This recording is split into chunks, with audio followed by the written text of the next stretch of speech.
Well, I'll tell you who else, what offense you could stop, Shane. Let's kick it over to Missouri 23, South Carolina 10. And before we even get into this game, Shane, I hope no one missed the Mayor's Cup graphic. Let's throw this up here. It's got Beamer's sunglasses on it. And I even missed this on first glance, Shane. It's got sand on the bottom for old Sandstorm over there. We had players doing the Sandstorm on South Carolina. Sold out Williams-Brice Stadium. And we hit on this on Friday's show. This was going to be a ball game. Missouri was going to be at a major advantage every time they were on defense, and South Carolina was going to be on offense, but had no idea it was going to be this much of an advantage. Drink is now 4-0 against the Gamecocks, 3-0 in Williams-Brice Stadium. That is just truly bizarre, Shane. And right now, I got to think Marcus Satterfield is scheming up some screens and some draws for this South Carolina offense. Damn. Is he still, let me see. Is he even fired yet? I mean, come on, brother. You know what I'm saying? It's like when they came out and I told myself, I knew what the play was. This was going to be a wide receiver screen. This was going to be a running back screen. This is going to be, hey, let's give it to Lloyd and pray to God he can get some yards. It felt like there is just it's not a recipe. You know, it's just we're throwing items at them. It's what it feels like. It's not when you're running an offense, everything needs to make sense. You're setting up. It's a game, man. That's what this is. It's a football game, and you're doing this so that later you can do that. And it feels like there is none of that. It's just like he's just going down and randomly picking plays off the book. You know, right. Like we haven't run play 13 in a while. Let's try that one out. Who's catching this screen? You know, so this was god awful to watch. I mean, just terrible to watch. But I want to spin zone it a little bit because I don't want to just – South Carolina know exactly what's going on. Yeah. They know what the problem is, and apparently Beamer's not fixing it yet. In fact, we got players out here getting upset. Mom's getting upset. Yeah. You know, the fans are pissed off. Every South Carolina – you went from cloud nine beat Texas A&M to get that son of a bitch out of my locker room. You know, that's kind of what we got to. But we knew this was going to happen because it was topical, brother. There's no substance to that offense. And until they find that, they're going to struggle. They're going to have a tough season the rest of the way out. Right. But I've got it before. Enough South Carolina. I want to talk Mizzou, brother. How good is that defense? Before you do, let's play this clip real quick. Spencer Rattler, I mean, I've never in my life have I heard a quarterback kind of bury the play caller immediately after the game. Keep in mind, Marshawn Lloyd, he was banged up, but he only had 7 touches. Jaheim Bell, I don't think touched the ball one time. I don't know what in the hell was going on with that. But let's just kick it over to Spencer Rattler real quick. For both of you, fellas, the defense was obviously pretty good tonight that you were going against, but what do you got to do to just make this offense more explosive, to just try to get the ball downfield a little more consistently? I don't know. I mean, we just got to get better at everything. Credit to Missouri. They gave us tough looks all night long with their blitzes, their pressures, the way they, got after us. And it was tough to, get the drop back pass game going. We really didn't. I don't feel like we had a good idea of knowing what to do. So I say that's what we need to get better at, is just preparing and knowing what to do.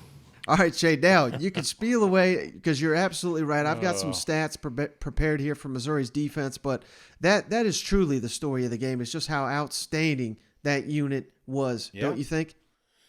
Yeah, because you go back and the Georgia game makes sense. A lot of people thought that was a fluke. That's not a fluke. Mizzou's just got a good damn defense, and they can keep you in any game. It was just, I told you coming into this thing, it was going to come down to the cook. Which cook's in the kitchen? And, brother, the good one showed up. So my hat's off to the Mizzou Tigers. And I know we got a lot of flack online because both of us picked South Carolina. We probably got in a little bit of hype. They got a hell of a hype team, Mike. I ain't going to lie.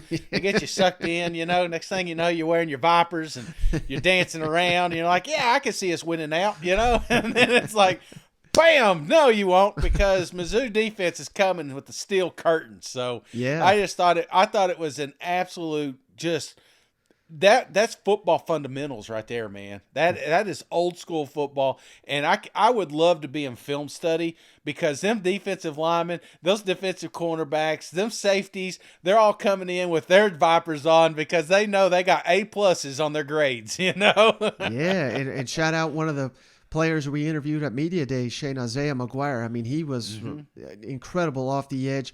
But these numbers come courtesy of Power Mizzou. They did the research here. But just look at the job Blake Baker, the defensive coordinator, his unit, Shane. Last season, Missouri gave up over 33 points per game. This year, only 23. So 10 points, that's massive. Rushing yards allowed, last season, 227. This season, 111.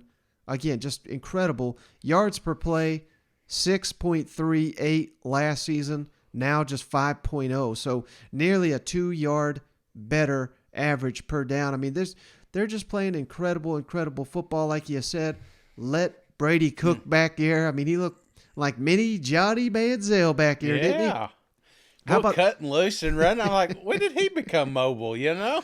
South Carolina, Shane, had only 203 yards of offense, 32 rushing yards. And how about this? So South Carolina had 10 drives. If you don't count, at end of the game kneel out situation, 4 of the 10 were 3 and outs, 2 were turnovers, and only 2 drives featured more than 5 plays. 2 out of 10. So this is just god awful. Missouri won the football game in the red zone, 4 of 5 for 20 points. That has been an issue all season long for Drink and his offense. Credit to Missouri, Shane. After 3 consecutive 1-score losses, they never gave up, Shane. And now they had no SEC wins. They've won 2 SEC games in a row. And now they go home to face Kentucky, a hurting Kentucky team that, hey, you look at the series average, Shane. Yeah. Missouri wins that game in Columbia far more often than they lose it. So there's a real opportunity for Missouri to keep this momentum going, don't you think? Absolutely. And I'm sorry. I keep looking at the South Carolina stuff and it just drives me nuts after the second half. You know, when I look at their first down play calling, you know, I got to say it. So you go from 1st to 10 to 2nd and 10. So that's a whole down just wiped out. Yep. The second time you get the ball, you go from 1st 10 to 2nd and 9. Okay, you gained a yard. You know? Okay, the next one, you get a couple of first downs, but then you find yourselves at 2nd and 12. It's like there is no falling forward. There is no, when you're throwing behind the line of scrimmage, you're setting yourself up for failure. You know, there's no threat down the field for South Carolina right now. And that's why Marshawn Lloyd and Juju and all of them, they're having a tough time getting the ball going because there's 8 damn men in the box knowing that it's coming. So, but anyway, again, Mizzou, fantastic. You what's their schedule again? What's the rest of their? They get Kentucky at home, winnable. The next one, not as much, at Tennessee, but New Mexico State at home and Arkansas at home. So who knows? Arkansas's defense has been a train wreck. It's not out of the question that you win 3 of the final 4. You know what? Yeah. Well, that's the thing, man. It's these close games that's been kind of looming around Mizzou. They just haven't been able to close them out. And you know, that was never in doubt during this one. So I think that's the step forward. You know, if they can continue to build off that, I feel like there's a little more confidence in the offense and the defense. They're not so pissed off because they're getting the job done and they're not rushing back out there in 3 plays. So I think this is Mizzou's. I mean, maybe a little sleeper here. I'm not saying they're going to win any awards or anything, but they're going to a bowl game. And then I think we get to the tail end of the season. We're like, you know what? Eli's building something special up here. So I don't know. I'm on board. They got a couple of tough games coming up, but if they keep playing like they do right now, they can about hang with anybody. And you got to remember, Shane. I mean, hell, they gave away the Auburn game. Should have won that. And you know, the complete narrative of Eli would have been different had they held on and beaten Georgia. I mean, that would have been the best win of his career. And we're sitting here saying Missouri is one of the most overachieving teams in the country. You know what?